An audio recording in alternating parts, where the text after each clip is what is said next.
আগামী 48 ঘন্টায় কপালে দুঃখ আছে। সুক্কুরে থাকে এয়ারবেস পাকিস্তানের, সেখানেও আক্রমণ চালিয়েছে ভারতীয় সেনাবাহিনী। ফেক নিউজে, ফেক তথ্যে বিশ্বাস করবেন পাকিস্তানের। S-400 এর সামনে, এয়ার ডিফেন্স সিস্টেমের সামনে ব্যর্থ হচ্ছে পাকিস্তান। মিথ্যের বন্যা বইয়ে দিচ্ছে পাকিস্তান, একটার পর একটা মিথ্যে। আর সেই মিথ্যের খোলস একেবারে ছাড়িয়ে দিলেন বিক্রম মিস্ত্রি। হ্যাঁ, বিক্রম মিস্ত্রি সাংবাদিক বৈঠক করে জানিয়ে দিলেন যে মিথ্যাচারণ করছে পাকিস্তান, ডিসইনফরমেশন। যুদ্ধের লাগা লাগা পরিস্থিতির মাঝে বারে বারে মিথ্যেকে সামনে আনছে পাকিস্তান। কেন? কারণ ভারতের সঙ্গে ড্রোন হামলায় তারা পারছে না, ভারতের সঙ্গে লড়াইয়ে তারা পারছে না। প্রতিঘাত পরিস্থিতি তৈরি করতে গিয়েও S-400 এর সামনে, এয়ার ডিফেন্স সিস্টেমের সামনে ব্যর্থ হচ্ছে পাকিস্তান। তাই তারা পথ বেছে নিচ্ছে মিস ইনফরমেশনের। পাকিস্তানের তরফে দাবি করা হয়েছে যে উধমপুরে S-400 এর যে বেস, সেটা নাকি পাকিস্তান ধ্বংস করে দিয়েছে, ভারতের ব্যাপক ক্ষতি। না, এরকম কিচ্ছু হয়নি, এরকম কিচ্ছু নেই। উধমপুর, সিরসা দুটো ঘাঁটি এই মুহূর্তে অটুট রয়েছে। ভারতীয় সেনাবাহিনী তাদের বলবুতে তাদের বলবুতের ওপর দাঁড়িয়ে দেখিয়ে দিচ্ছে একদম ঠিক আছে, কোনো অসুবিধে নেই, কোনো কিছু করতে পারেনি পাকিস্তান। S-400 বেস আমাদের অ্যাক্টিভ রয়েছে, শত্রুপক্ষের আক্রমণ এলেই আমরা জবাব দিয়ে বুঝিয়ে দেব। কিন্তু পাকিস্তান তার পথ সে ছাড়ছে না। সেই সঙ্গে জানিয়ে রাখি, পাল্টা ভারত যে জবাব দিয়েছে সেটা কিন্তু সামনে আনা হচ্ছে না। শিয়ালকোট বিমান ঘাঁটিতে ভারতীয় সেনাবাহিনী তাদের ড্রোন হামলা করে দিয়েছে।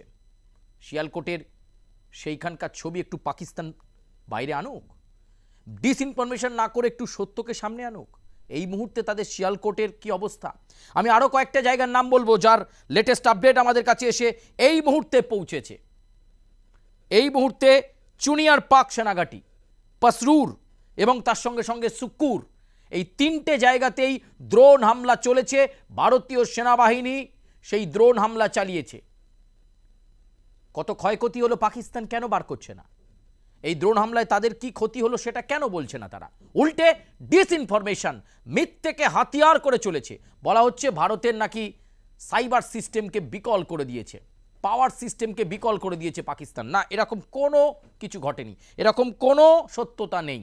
বিক্রম মিস্ত্রি সাংবাদিক বৈঠক করে খোলসা করে দিলেন আসলে পাকিস্তান প্রত্যাঘাত করতে না পেরে ভারতীয় সেনাবাহিনীর সামনে শক্তপোক্ত দুর্ভেদ্য ডিফেন্সের সামনে লড়াই করতে না পেরে এখন মিথ্যেকেই আশ্রয় নিচ্ছে।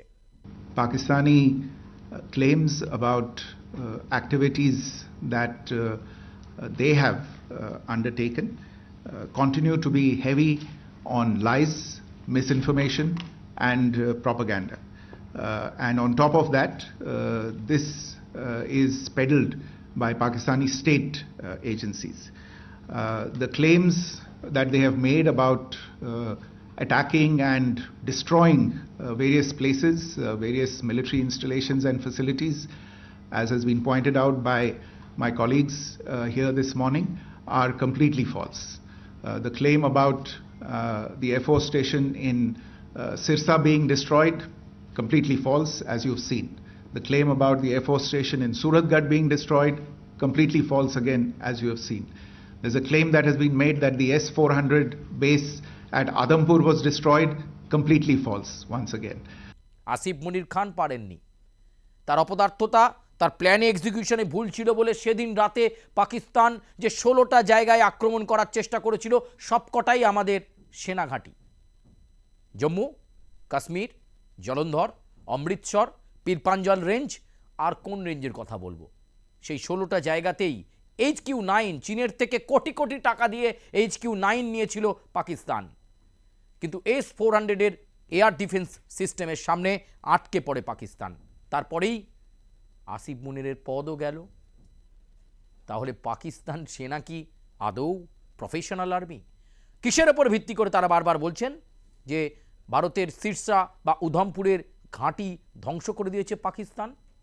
দিন 81 তথ্য প্রমাণ, দিন ছবি, ওই অন্য জায়গার ভুলভাল ছবি তাজাকিস্তান নাহলে তুরস্কের অন্য কোনো ছবি এনে সেটাকে ব্যবহার করে বলা হবে ভারতীয় ভূখণ্ডে আক্রমণ করে বিরাট সাফল্য পেল পাকিস্তান।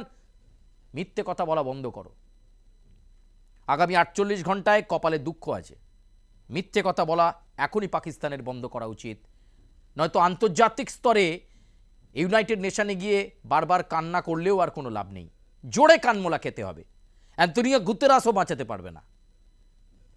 সামরিক ক্ষেত্রে লড়াই হচ্ছে, ডিপ্লোম্যাটিক ক্ষেত্রে লড়াই হচ্ছে, সেখানে মিথ্যেকে হাতিয়ার না করাই ভালো। বারবার মিথ্যেকে কেন সামনে আনা? এরকম কিছু ঘটেনি। ভারত তার উধমপুর বেস বাঁচিয়ে রেখেছে, অটুট রেখেছে।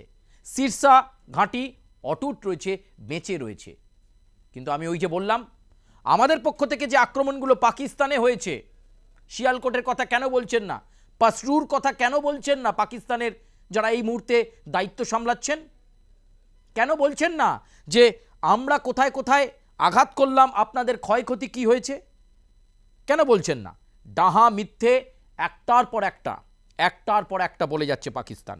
আবার আপনাদেরকে একটু জানাই লেটেস্ট আপডেটের জন্য, চুনিয়ার, এই চুনিয়ার পাকিস্তানের সামরিক ট্রেনিংয়ের একটা গুরুত্বপূর্ণ জায়গা এবং এখানে সেনাবাহিনীর একটা বড় অংশ থাকে, অস্ত্রশস্ত্র সেখানে থাকে।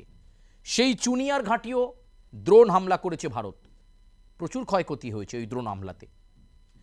শুধু এখানেই শেষ নয়, পাসরুর, শিয়ালকোট, সুক্কুর, এই সেক্টরটাও অত্যন্ত গুরুত্বপূর্ণ একটা সেক্টর। এই সুক্কুরে থাকে এয়ারবেস পাকিস্তানের, সেখানেও আক্রমণ চালিয়েছে ভারতীয় সেনাবাহিনী দ্রোণের মাধ্যমে। এই দ্রোণ হামলা পাকিস্তান সামলাতেই পারছে না।